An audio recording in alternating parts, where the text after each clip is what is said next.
Hello there guys, and welcome to this second look video at Aerofly FS2. It sure has been a very long time since I've done the first impressions video. Many things have changed since then, and it looks like many of you guys are interested in this flight simulator. So I went and grabbed the Orbx scenery for Innsbruck as well as the Dash-8 Q400 for Aerofly FS2, which I will be showing you in this video today. We are currently in the default Cessna 172 at Innsbruck Airport, Austria, and I'm going to approach this second look video in a slightly different way. We are going to depart Innsbruck. We're going to do a few maneuvers to test the flight model. We're then going to come back and land. I will show you then the settings and the different features that have been integrated into Aerofly FS2, and then we're going to take a look at the Dash-8 Q400 along with some scenery. And let me tell you, the scenery in Aerofly FS2 is photoreal and it's quite breathtaking. So let us begin. One of the things that is definitely on my wish list for Aerofly FS2 is a pushback truck. Currently there isn't one, and so it makes pushing back out of your parking position a bit difficult. This Orbx scenery is absolutely breathtaking, and it is a faithful recreation of Innsbruck and the surrounding area. Very nice indeed.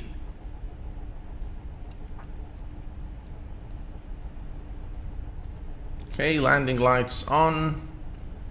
And let's see here. We'll do flaps 10. Alright, and we are now ready for departure. Full power.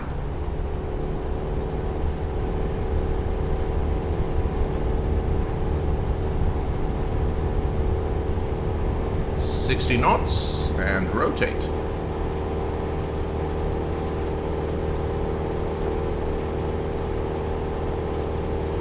And we're going to retract the flaps. Let me tell you, the aircraft actually flies pretty good.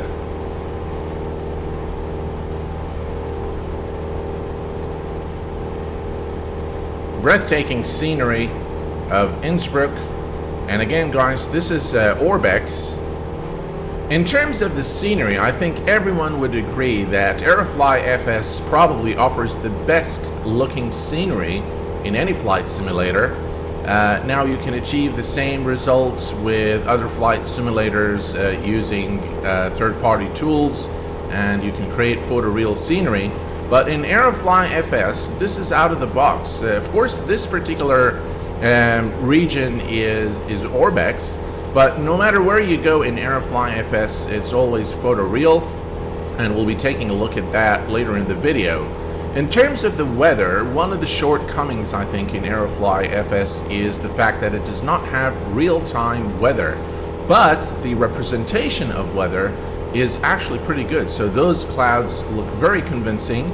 They're not 100%, but passing through the clouds, in my opinion, in Aerofly FS gives you a very immersive feel, and I think it's done quite well. Very smooth as you pass through the clouds, whether during day or nighttime, and so it makes for a very convincing look.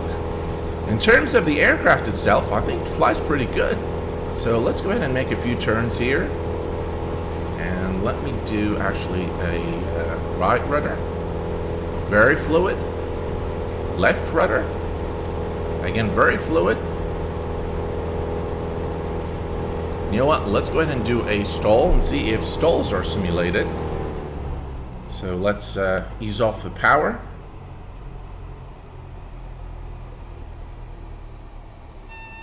And definitely the stall warning came there, yep.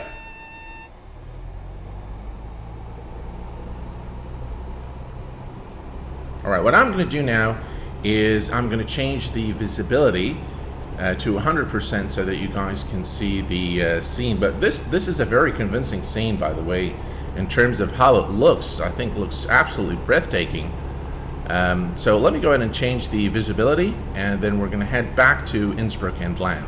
In terms of the aircraft handling, I really think that Aerofly FS2 is quite enjoyable. I think it does offer a lot for the casual flight simmer. I did a test flight yesterday and I really enjoyed it. There are a few things that are not 100% in terms of the flight model and the aircraft handling, but they're very subtle, and you still can get a lot of enjoyment flying in this flight simulator. Here we are approaching the runway now. I'm going to reduce our speed.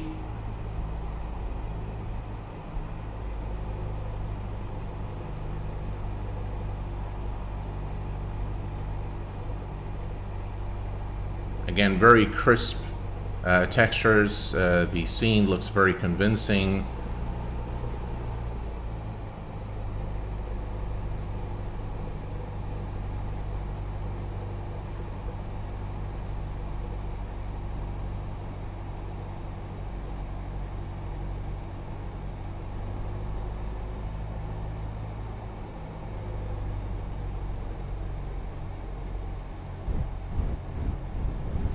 And touchdown. From the flight handling up in the air to the weather representation, the actual aircraft and handling this particular aircraft, I think Aerofly FS2 provides for an enjoyable flying experience that many of you will come to appreciate. Alright, let's go ahead and take a look at the settings and configurations that are available to us in Aerofly FS, and I'm not going to go through them in details. I just really want to show you what is available. Aerofly FS2 has a very intuitive yet feature-rich settings menu. The general section here allows you to show and hide some of the visual aids that can assist you during your flight, including flight information, approach guides, landmarks, and so on. The control setup is actually feature-rich, where you can configure your flight controls, views, autopilot, navigation, communication, and so on and so forth. And what I really like about it is that it detected my flight controls automatically, my rudder, joystick, and throttles. Now, I'm not going to go through all of these items. Suffice it to say that it's very easy to set up your flight controls. The only thing you need to do is, for example, click on throttle, move your joystick, and the action will be automatically mapped. So it's quite intuitive, very easy to use, and it's quite intensive. In terms of the graphics settings in Aerofly FS2, I think they are concise but complete. As you may have noticed, Aerofly FS2 does not have road or sea traffic, balloons and fires, or deers in nice weather. So in terms of the performance, I think it performs very well, and I think for those of you with machines, with mid-range machines, I think they can still enjoy the full visual capability of Aerofly FS by putting the sliders on max. As far as the miscellaneous settings are concerned, there are a few things you can configure here, but what I want to direct your attention to is the ability to send flight data to FS Widgets. FS Widgets is an app that provides a moving map amongst other things, and it works for both iOS and Android devices, and it's quite nice to see that Aerofly FS2 has integrated this feature into their flight simulator.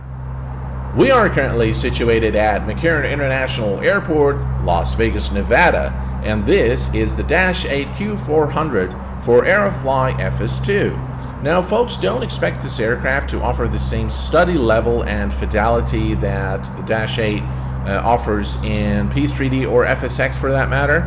But with that said, I'm actually pretty pleased with what this aircraft looks like in terms of the visual model, in terms of what you can actually do with it in terms of the controls and the instrumentation. The FMC or the FMS is actually inop, so it doesn't really work, but setting up a flight plan in Aerofly FS is pretty simple. Now, I'm not going to be going into the details of this. I do want to show you the model. We are going to take off. We'll show you the exterior, interior modeling. Suffice it to say that most of these controls are actually usable, so you can really enjoy this aircraft in Aerofly FS. You can do definitely a few flights with full control over your fuel levers, flaps, throttle, the control lock, plus all the aircraft electrical systems. You can actually power off this aircraft and start it again if that's what you choose to do. So if you guys are interested in a more in-depth video of this aircraft for Aerofly FS, please do post your comments in the comments section below. Okay, let's go ahead and take off. We're going to depart, we're going to make a few turns, and then we're going to come back and land at McCarran. Okay, park brake released, and let's go.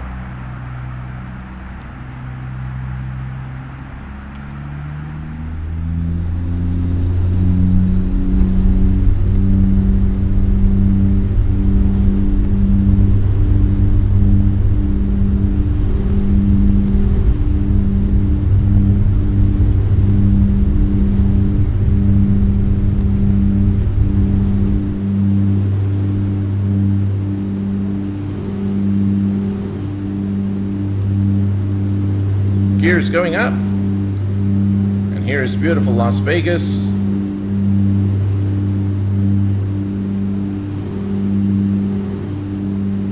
Now, in terms of the actual flight dynamics, it doesn't feel any different from the Cessna 172 in terms of how it flies, but that could be just me.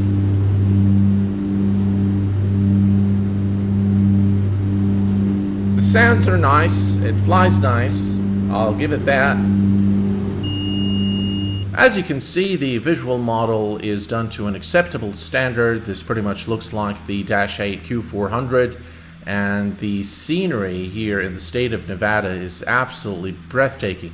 The photoreal scenery, the overall ambience, the look and feel, the representation of clouds, I think everything really is done to perfection in terms of the visual elements of the flight simulator, something I really like and appreciate in Aerofly FS2. So here's what we'll do now. We're going to go ahead and head back to McCarran and land this Dash-8. We are now on final to land McCarran International, and this is what the Dash-8 Q400 looks like during nighttime, and for that matter, that's what Las Vegas looks like during nighttime in Aerofly FS2. I think we need to reduce our speed here a bit.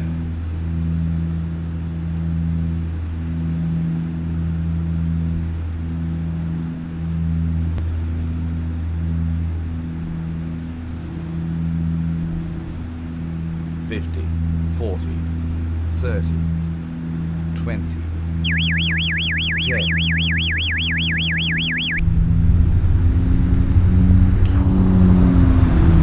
Reverse thrust. It's nice to see that you can actually use the reverse thrust in Aerofly FS.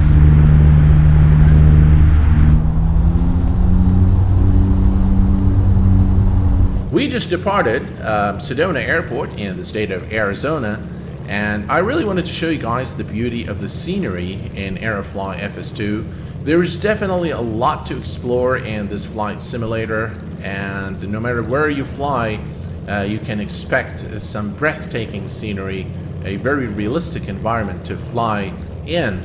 Now, in terms of the flight model, I cannot say that it's exactly accurate, but there is a range of aircraft ranging from a general aviation 172 to a full commercial airliner like a 747. I think the variety, along with the actual realistic world representation, offers for an enjoyable environment to fly in.